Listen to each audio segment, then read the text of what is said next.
And we're back on our show. We're going to visit with Captain Richard Moran. He's retired National Guard, and talk a bit with Richard about Memorial Day. So Richard, thanks for coming by. Good to have you. Thank you. Thanks so much for coming in. Yeah. First of all, let's talk about your career in the military. Well, I started out as an enlisted soldier. I joined the National Guard while I was going to Louisiana Tech. I joined a unit in Natchitoches, Louisiana, which was a cavalry troop, and it was a combat unit. I always wanted to serve in a combat unit in case something really happened. And from there, I went to Fort Knox, finished basic training.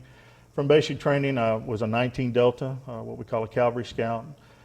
Scout is, of course, someone who goes ahead of the main body to find the enemy. I thought that would be a wonderful thing to do.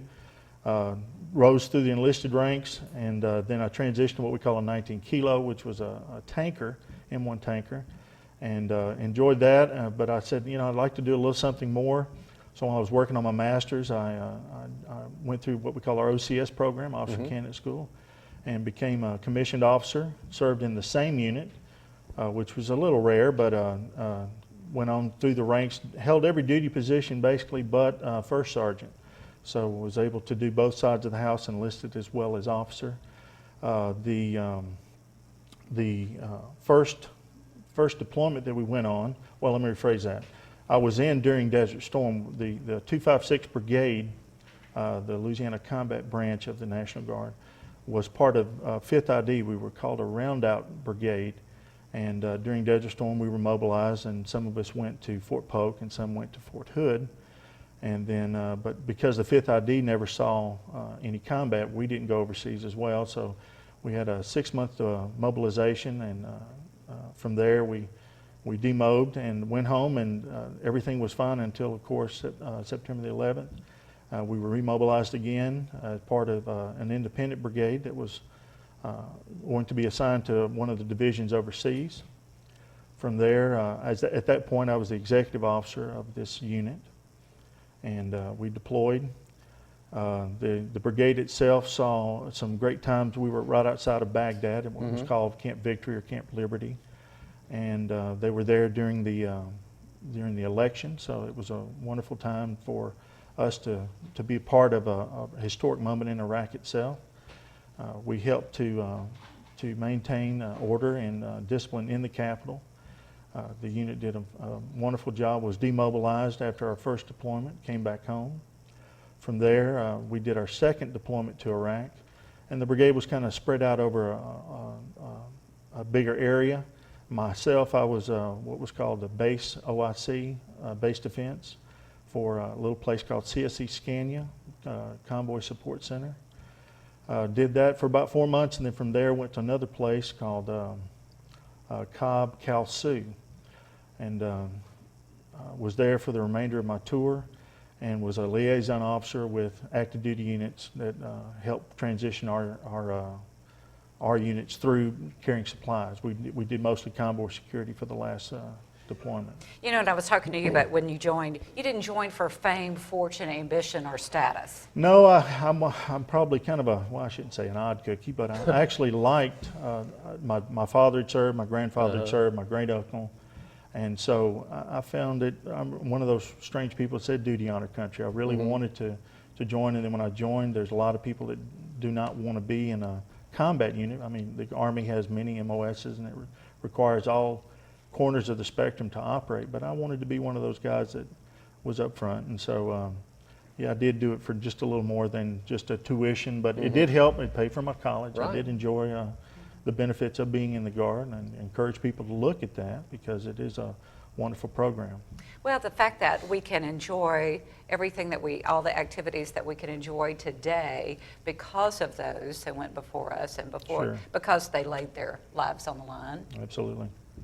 I had several of our soldiers paid the ultimate sacrifice.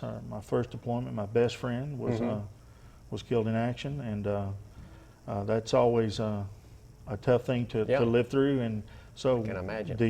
The whole thing about freedom is not free. It's very true. Hold on, we're going to talk to you a few minutes more, can we? Okay, sure. About that in just a few minutes. Take this quick break. Stay with us.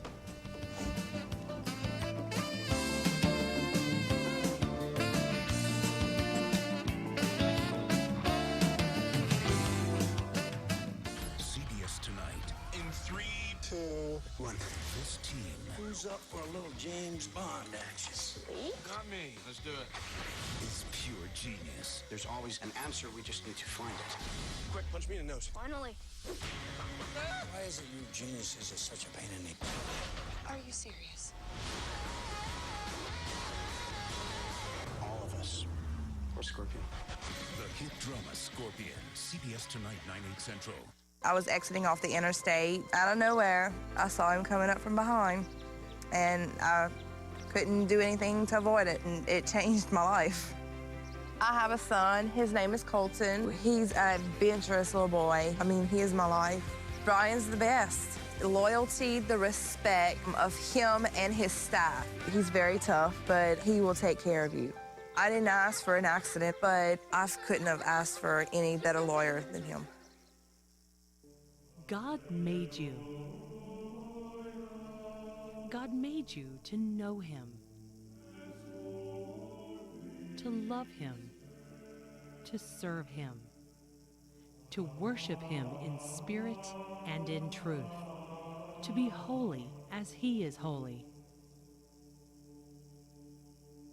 Be part of God's plan with us at St. Francis Cabrini Church. BDC Tree Service is Central Louisiana's best option for cutting or managing trees on your property. Cecil Zito and his crew take pride in serving customers with clean, professional tree removal and cleanup. They specialize in hazardous tree removal, and BDC has the trained crew and heavy equipment to do it right. Licensed and insured, commercial or residential, BDC Tree does solid work for an affordable price. Call Cecil Zito for a free estimate today. BDC Tree Service, keeping it green. This portion of Good Day Cenla is brought to you by Christus St. Francis Cabrini Hospital.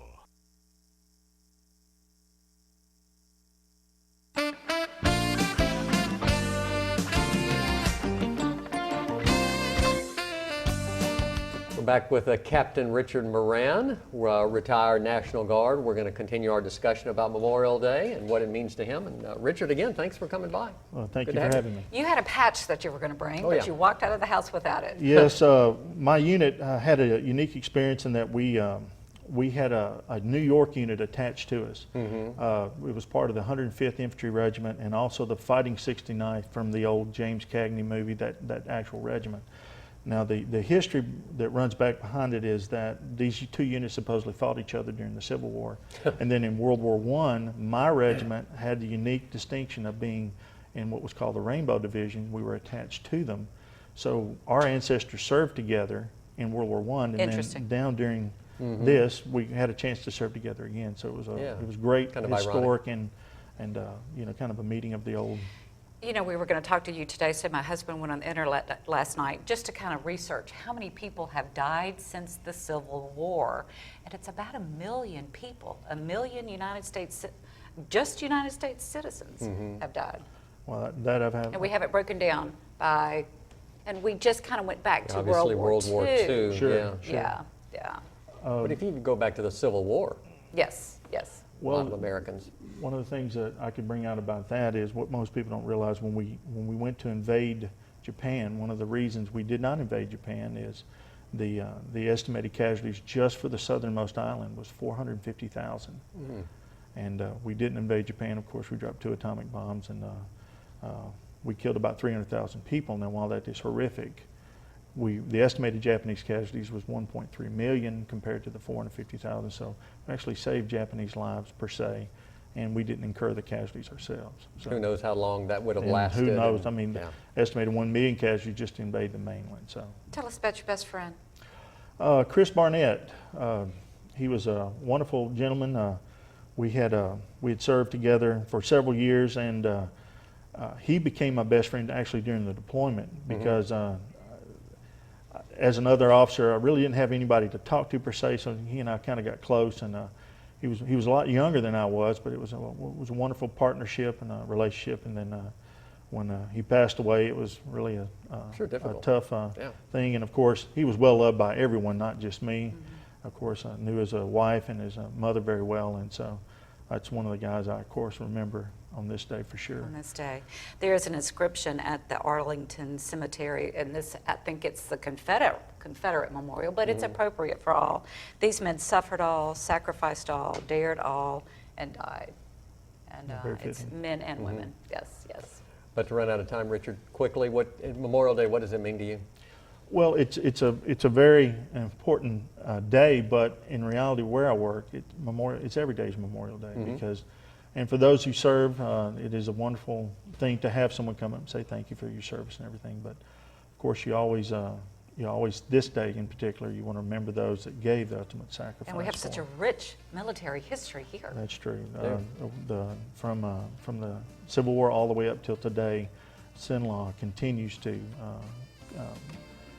support our military and push forward in our endeavors for our country. Thank you. Thank you for your service to our country. Thanks for coming, Richard. Thanks Enjoy so much. Great information. We appreciate it. Enjoy the day. Thank you for having me. More to come here on Good Day CINLAW. Stay tuned to CBS 2.